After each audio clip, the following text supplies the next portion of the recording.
Ja, jeg husker jo det veldig godt. Det var andre juledag 1979.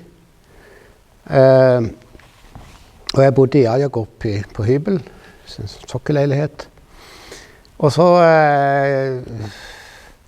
jeg har jo ikke noen familie i Kautokeino, så jeg var jo alene da.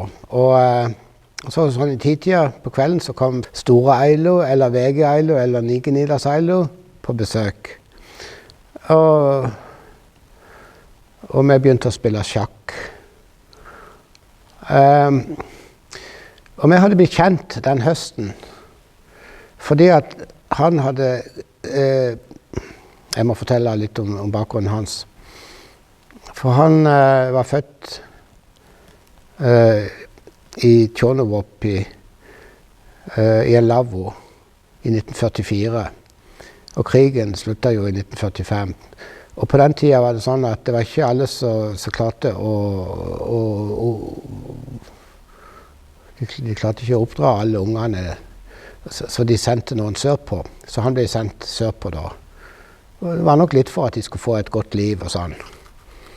Og han vokste opp i Vestfold hos fosterforeldre, og så etter hvert så ble han jo journalist.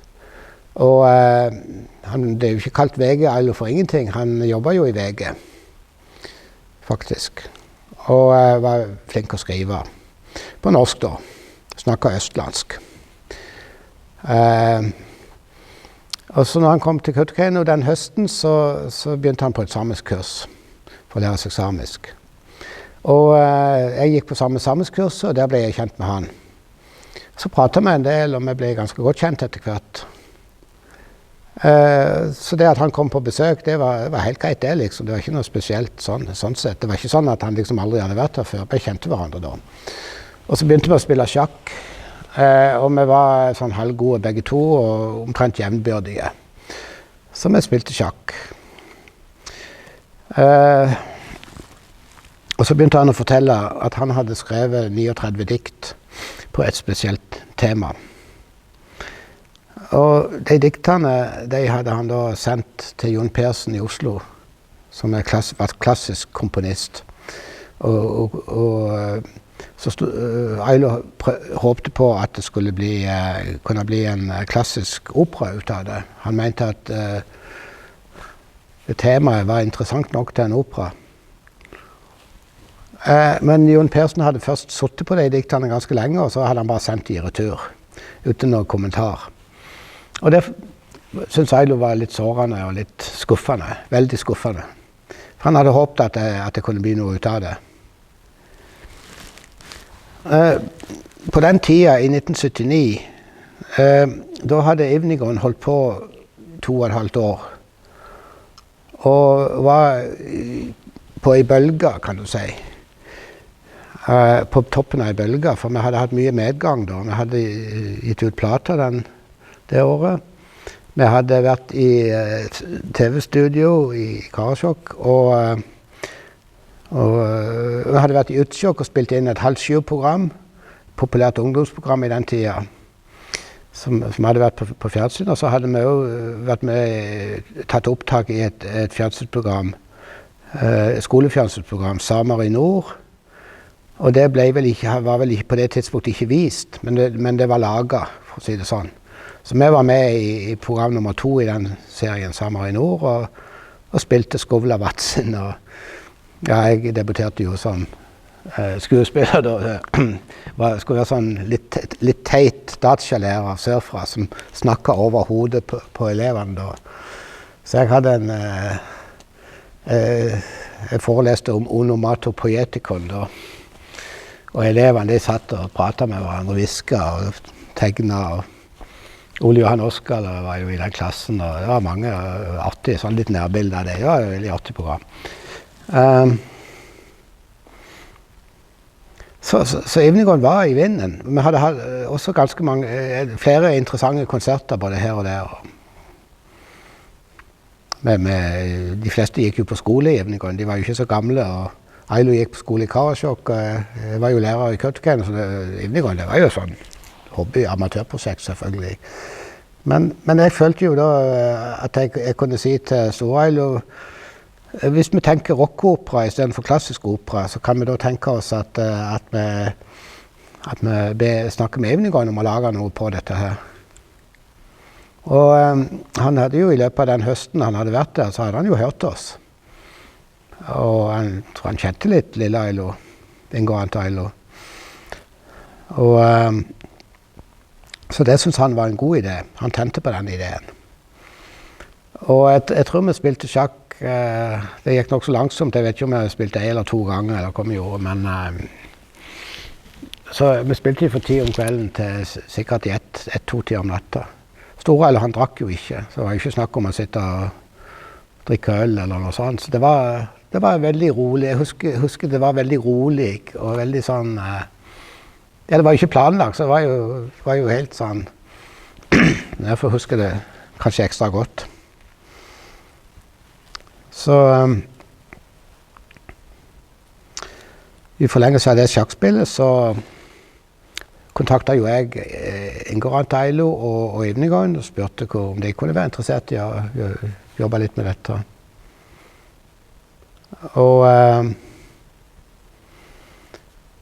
Og så begynte vi å diskutere hvem flere som kunne være med. Og jeg fikk jo se de diktene etter hvert. Han hadde jo også skrevet en struktur på det. Første akt, andre akt. Han hadde rekkefølge på det. Det var en handling. Det var da en story om et gruveselskap som ville ha i grua midt i et reinbeitedistrikt. Og på vinteren, jula 79, da hadde jo Alta-konflikten begynt å tilspisse seg. Så dette var en historie som var litt parallell til Alta-konflikten, da. Storsamfunnet som gjør naturinngrep i samme land. Så det var 4 hovedroller, og navnene på de 4 hovedrollene, det var Aslak, Mons, Ellen og Solveig. Og de 3 første navnene er jo de samme som de hovedaktørene i Kautokeino-opprøret. Og det var jo ikke tilfeldig. Så diskuterte vi hvem som skulle begynne å komponere de ulike rollene da. For vi tenkte først musikk. Min styrke var jo musikk. Jeg var jo ikke noe teatermenneske. Jeg hadde jo ikke gjort noe særlig teater i det hele tatt. Jeg hadde jo sett noen teaterstykker, men det var ikke så mye å skryte av. Så det ble meningen om at Ingo-Arnt Ailo skulle komponere Aslak-rollen, som var da en litt fornorsket same. Han ble jo forelsket hos Solveig, som var Rivgui, og da gikk han jo med jakka, og en av sangene går jo på at snart kommer du med slips. Så en litt fornorsket same. Mons, han var en KSV-er, litt aktivist, mye mer aktivistisk enn Aslak. Og vi fant også ut at en som kunne komponere den rollen på en bra måte, det var Svein Birger Olsen, som var rektor i Lappoloppa. Så jeg hadde gleden av å spørre Svein Birger om han var interessert i å være med på dette prosjektet. Og det var han interessert i. Han hadde laget barneprogram i Samradioen tidligere og spilte gitar og var flink å spille gitar. Og så han tok på seg å komponere musikk til Mons.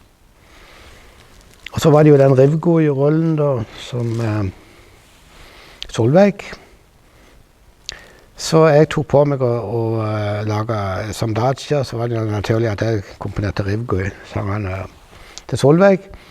Og så var det jo noen norsk politimann som hadde 2-3 sanger, så jeg da tok de også. Og så var det en rolle igjen som jeg ikke visste helt hvem som skulle ta. Så fant vi ut at vi skulle spørre Ailo Hash. Så meg og Stor-Ailo kjørte ned til til Finland, til Pettike. Og i den tiden var det ikke mobiltelefoner, så vi bare kjørte uten avtale. Og så fant vi frem, og så parkerte vi bilen, og så måtte vi jo gå et stykke. Det var ikke brøyta vei inn til huset en gang. Bittelite hus i Pettike, langs den der veien som går til Kilpisjärvi. Og det var Eilohas hjemme, og vi ble invitert inn og fikk kaffe. Og jeg tror vi satt på gulvet, jeg tror ikke vi satt i stoler i gang. Jeg tror vi satt sånn litt rundt. Og jeg var jo en rolig kar, og han lurte på hva vi ville. Og vi forklarte jo, og satt der i mange timer og fortalte. Det var veldig rolig og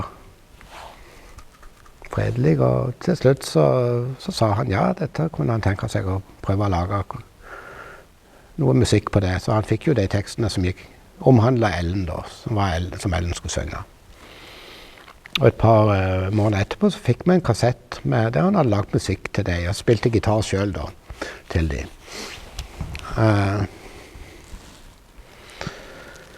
Og Svein Birger, han leverte også innan sommeren, så hadde han lagt flere sanger.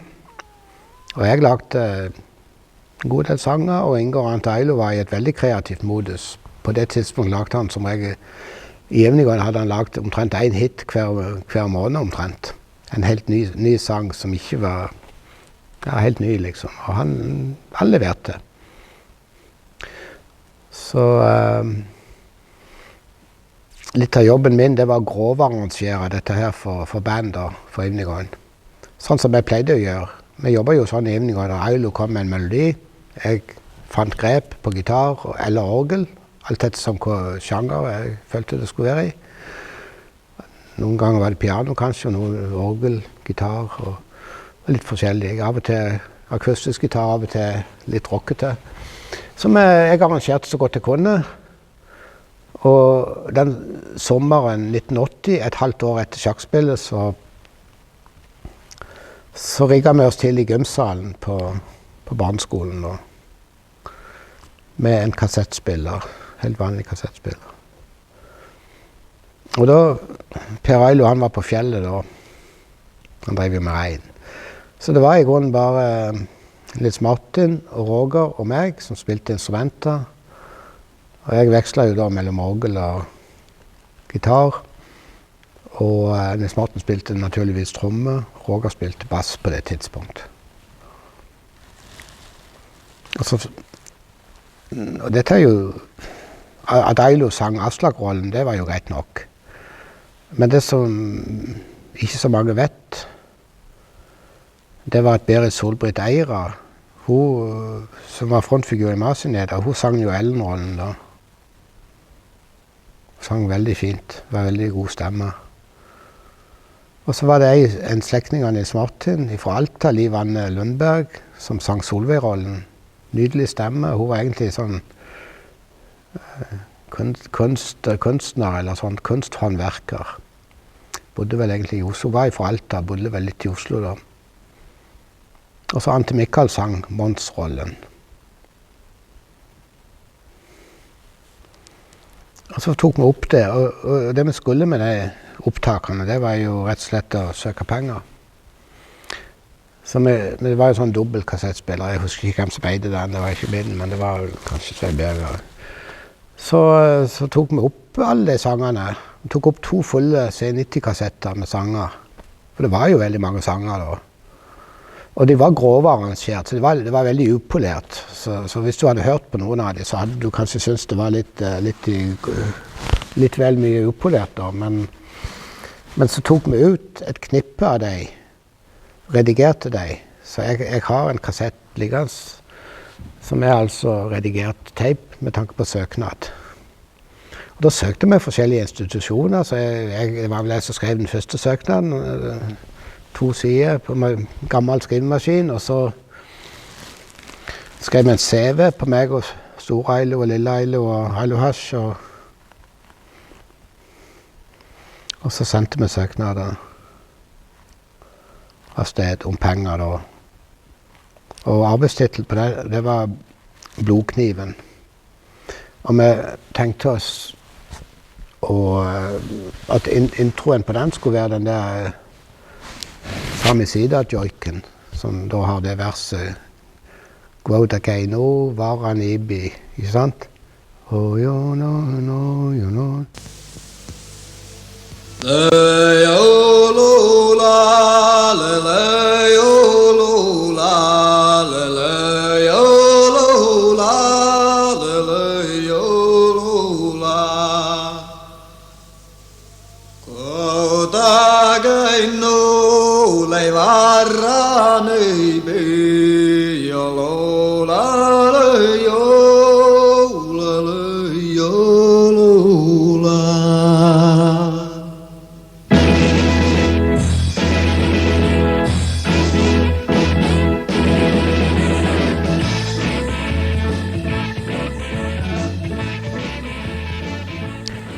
Så den var meningen å være introen, så går vi rett ifra den joiken og så til en sånn litt heftig rock'n'roll-komp.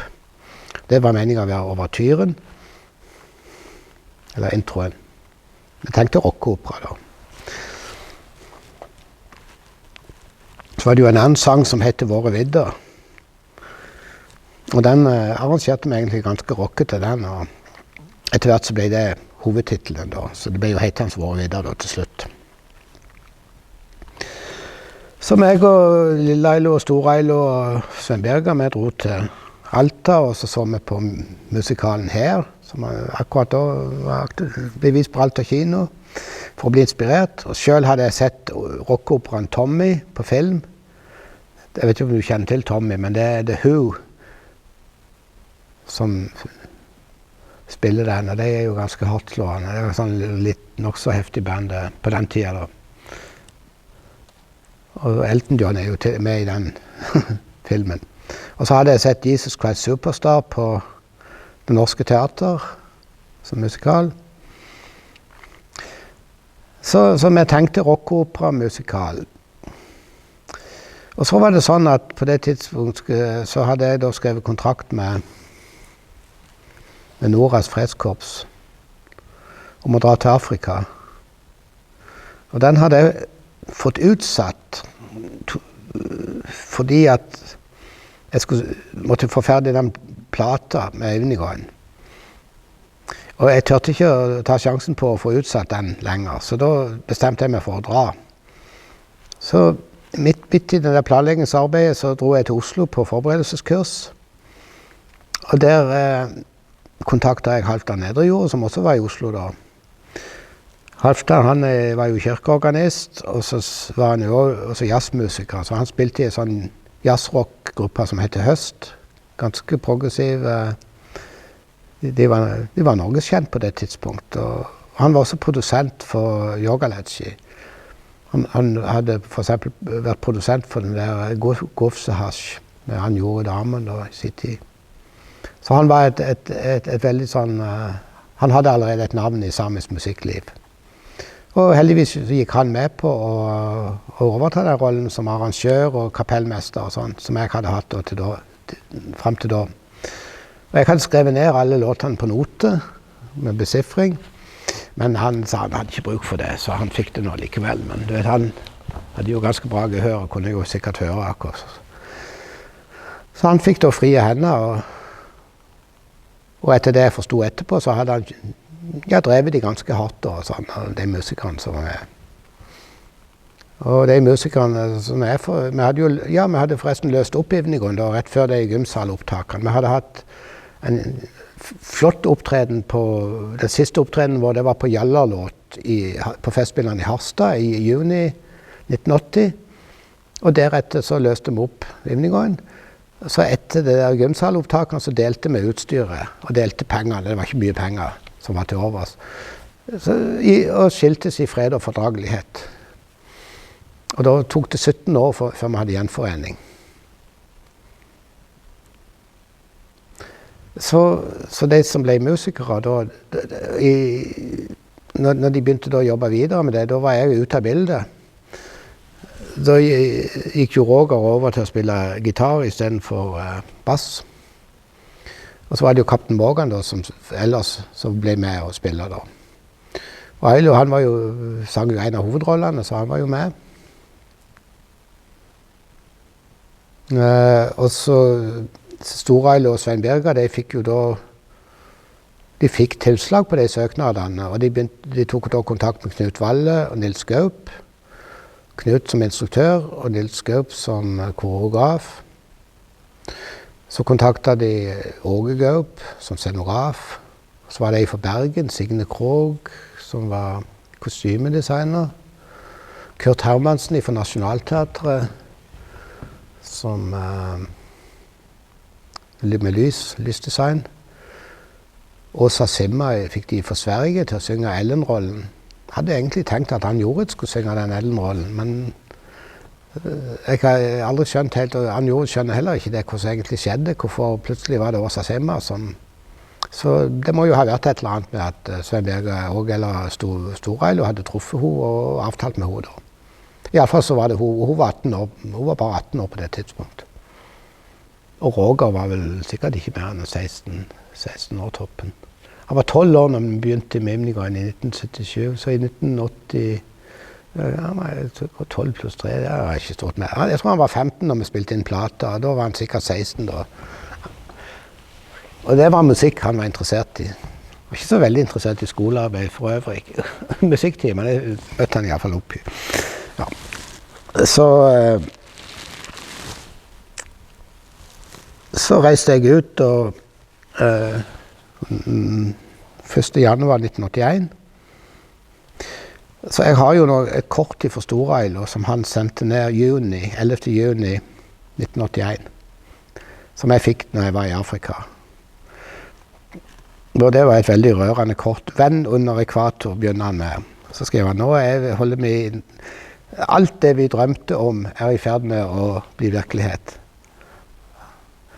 Storreilo var veldig god å skrive. Han var ikke journalist i VG for ingenting. Han skriver så bra. Selv et lite håndskrevet kort, det veldig sterkt. Nå vi 35 stykker som jobber med vår vidde. Det kom snø i natt, 11. juni. Kulturhuset, parentes Kulturhuset, ennå ikke ferdig. Det skulle jo være ferdig da, til premieren. Og så ha det bra, liksom. Sånn kort. Et motiv av Ivar Joks på forsiden. Og veldig spennende å få det kortet i Afrika. Jeg jobbet jo der på en skole da. Og så hadde de premiere her på... Det var vel nok så nær 12. juni, tenker jeg. Eller det kan jo ikke ha vært 12. juni hvis han skrev det kortet 11. juni. Det må jo ha vært litt senere. Så hadde de 6 forestillinger på Kulturhuset her, med fullsatt sal. Og så dro de til Festspillene i Harstad. Og der tror jeg de hadde 1 forestilling bare. Ikke sikker på om de hadde 2. Og så hadde de 1 forestilling i Skånland. Og det var det. Det var vår videre 1. Så var det sånn at på Festspillene i Harstad så var det jo mye presse til stede da. Og NRK var jo der. Så jeg hørte jo på utenlandssendinger. De hadde jo sånn kulturmagasin. Og så skulle de ha et nummer om Festival Norge og sånn. Så da hadde jeg en sånn kortbølgeradio med båndopptaker. Så jeg hadde programmert den til å ta opp, for jeg kjørte akkurat den dagen. Så jeg hadde satt den på automatisk opptak. Og trodde ikke jeg hadde fått klart å få akkurat det der programmet der de skrytte beivas opp i skyene. Det var en sånn profesjonell radiostemme som sier det at nå var liksom den første samiske musikalen eller rockeoperaen et faktum. Og så spilte de en sang, den der Gokis Gulle Soloti, lenge hørte jeg joiken,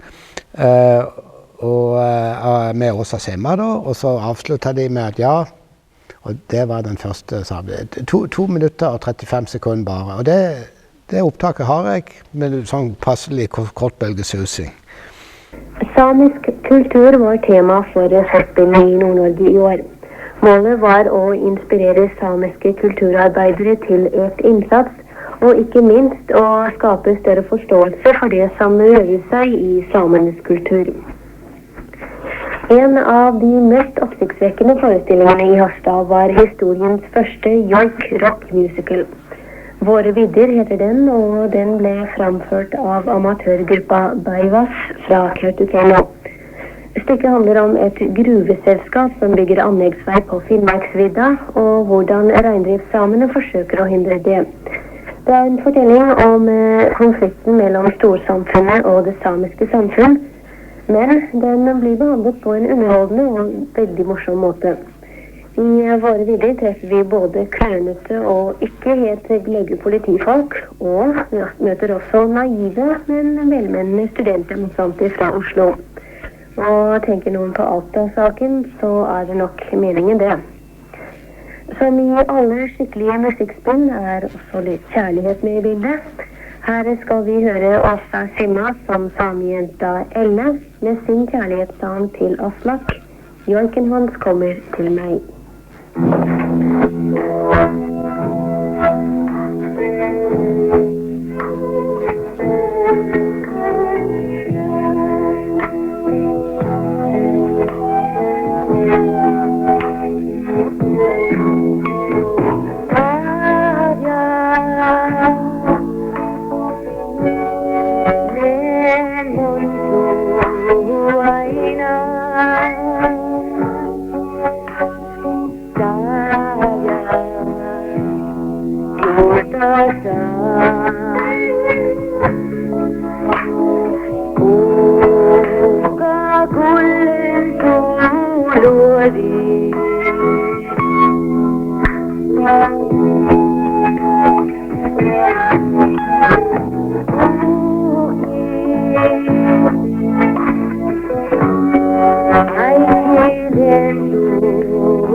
Verdens første rockmusikal på samisk altså, framført under festspillene i Harstad. Og om våre geografiske sprang rundt om i Festival-Norge er store, så er ikke de musikalske sprangene mindre. Fra Harstad og joik og rock skal vi nemlig til Hamar og Janitsjar. Så du hører at det er kortbølge. Ja, nok så langt vekk. Det var jo kjempeartig for meg. Altså, dette er min historie, det er sånn som jeg opplevde. Jeg opplevde det sånn, jeg var i bushen der. Langt, det var jo ikke innlagt strøm, jeg hadde ikke innlagt vann, jeg hadde ikke avløp heller. Jeg hadde latriner oppi bakken der, som stinket verre enn døden. Med masse bygg og kakalakker. Men så hadde jeg da strøm på den der kassettspilleren jeg tok i for bilbatteriet da. Så jeg tok alle ledninger for bilbatteriet. Så da fikk jeg i hvert fall spilt musikk. Nei, så det var jo en kjempeopplevelse å høre det der programmet. Og jeg hoppet rundt og joika der i Afrika. De må jo ha trodd jeg var sprø. Hvis de ikke trodde det før, så trodde de i hvert fall da sikkert. Nei, så jeg var kjempehappy med å høre det. Og selv så var jeg jo i Afrika i 2,5 år da, så jeg kom ikke tilbake før sommeren 1983. Og da hadde de akkurat vært ute med Våre vidder 2. Det var en nyoppsetning, og det var litt andre folk. For nå glemte jeg forresten å si at hun som spilte Solveig, det var jo ingen ringere enn Kristin Brå. Og hun gikk vel på videregående skole her i Kautokeino da. Og så var jo Nils Gaup koreograf, Åsa Simma Ellen-rollen, Amund Jønskereng Mons-rollen, og Ailo Aslak-rollen i Våre vidder 1. I Våre vidder 2 så var det en som het, var det Ellen Stangvik, eller Inger Stangvik, for Karasjok, som sang Solveig-rollen. Så var det Ann Jorid som sang Ellen-rollen. Og så var det Amund og Ailo som hadde Mons og Aslak. Og så var det andre dansere, så da var det var andre politifolk. Svein Birger var jo politimann. Han sang jo den der Fortelle alt-låten, som jo var skikkelig ekte politiuniformer hadde de fått lånt. Christian Turid var politi i Våre vidder 1. Men jeg var jo ikke her, så dette er ting som jeg har sett bilder og fått fortalt etterpå. Så min historie den går liksom på det at jeg var med et stykke i planleggingsfasen, og så fikk jeg jevnlige brev og lydbrev og ting fra Storheil, og han var veldig flink å skrive. Og de brevene skal jeg liksom gi til Samisk arkiv, ikke sant? Men så hva gjør jeg med det litt sånn privat sladder innimellom? Hva skal jeg gjøre med det liksom? For det er jo ikke ment for offentligheten. Så det jo et dilemma da. Så Samisk arkiv har allerede fått de originaldiktene til Storøylo. Vårvidda 2, den var jo veldig ambisiøs da. Den ble sendt på turné. De dro på turné til blant annet Helsinki, Stockholm, Oslo og København. Tror Rovaniemi, Trondheim, vel mange plasser. Og det ble så jeg fikk veldig gode kritikker både i Finland, Sverige og Danmark. Men så var jo økonomien veldig dårlig, de hadde jo egentlig ikke råd til dette her, og de ble jo blakke når de var i Danmark og hadde ikke penger til diesel til turnébussen, så de måtte dytte den. En versjon at de dytta den til en bensinstasjon, og den andre versjonen at de dytta den inn på ferja. Jeg tror kanskje det med bensinstasjon høres mer plausibelt ut. Jeg vet ikke om du hadde fått lov til å dytte en turnébuss inn på ferja. Jeg er ikke sikker på det. I alle fall så da jeg kom hjem da, fra Afrika-oppholdet, så kom jeg hjem tidsnok til å se den oppsetningen de hadde i Tromsø. Det var siste oppsetning i turneen, så jeg fikk med den da. Og da hadde jo Amund, de hadde ekte håndjern, og han hadde jo da kommet i skade for å smekke, de hadde blitt smekket fast, og ingen som hadde nøkkel til de håndjernene. Så i pausen så måtte han ned på politistasjonen, så måtte de få lov å stoppe det der. Og Amund som gammel Alta-demonstrant, han hadde jo fått noen bøter der, og for han var det vel ikke så veldig hyggelig å dra på politistasjonen, og man måtte be tynt om hjelp for å få av håndjernet. Så det lagde jo VG en historie på. Og VG hadde jo også lagt en historie ifra Vårvidda 1 om Åsa Simma, som da etter å ha vært i Harstad og spilt Vårvidda der forestillinger, så ble jo kjørt med privatfly til Stockholm, for da skulle hun ha prøve på enten skulle hun prøve på teaterskolen i Sverige, eller så skulle hun begynne på en forestilling på Dramat. Det var et eller annet, så hun skulle 18 år gammel og sånn der. Så var jo, det ble jo, altså ja, når jeg hadde den presentasjonen, så beskrev jo jeg en del suksessfaktorer, og det at dette var et konkret idé. Det var ikke noen diffuse tanker om å lage et samisk teater på en eller annen måte.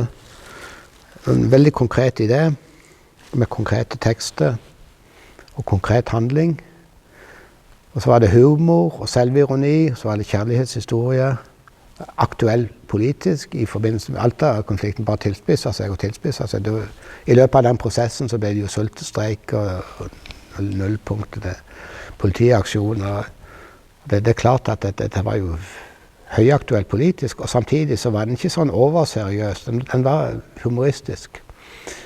Og når de anmeldte den i NRK, så poengterte de det, at her var det liksom mange ting. Så det virker som en magnet på ressurspersoner i det samiske miljøet. Altså det kom jo fra Sverige, Finland, Leo Gavrilov kom fra Finland, var med. Han gjorde det fra Øst-Finnmark, og Kurt Hermansen jobbet i Oslo på Nationalteatret, kom opp liksom. Knut Valle var i Tromsø, Nils Gaup var vel på Trøndelag Teater akkurat da, og kom opp. Så det var en magnet. Folk kom fra Roger Gaup fra Karasjok. Det var ikke bare sånn lokal revy i Kautokeino, liksom. Det var et eller annet sånn snøballeffekt. Så derfor har jeg kalt det for sjakkspill med dominoeffekt. Min tuottarat. Millä raakan tämän ietnäpätti nuotta miellahtut literatur- ja musiikkalävtikotin peskullat muhtun uäsi min projektas. Ta kuekta uost stuhka le tjojouvun siisa saamiraadios ja ta ära le tjojouvun siisa muhtun klaaselaanias koodien skuulas. Tanin le heijus ietnäkvaliteeta. Vanhis äikiketsin mislei pakku laulu muhtun laulua tarkilli. Mislei samkilteosta, mutta astan heijuhalla tait.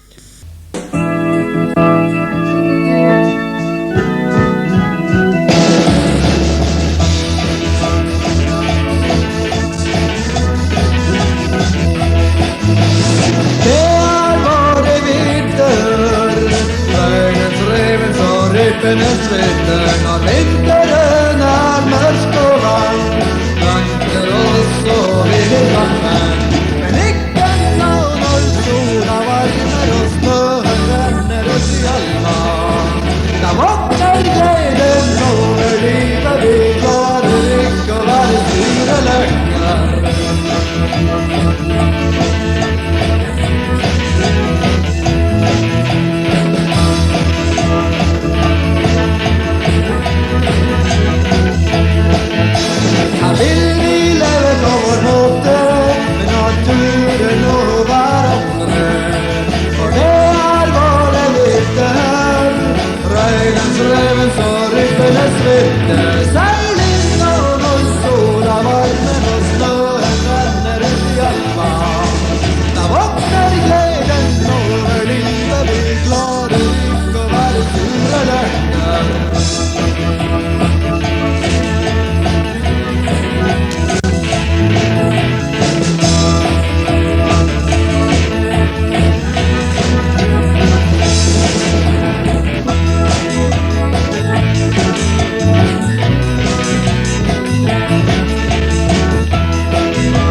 det dades mahal, på kjølle alt. Det best å fortelle alt, på kjølle alt. Dere står på vår avhørsliste, hva har dere gjort i det siste? På kjølle alt.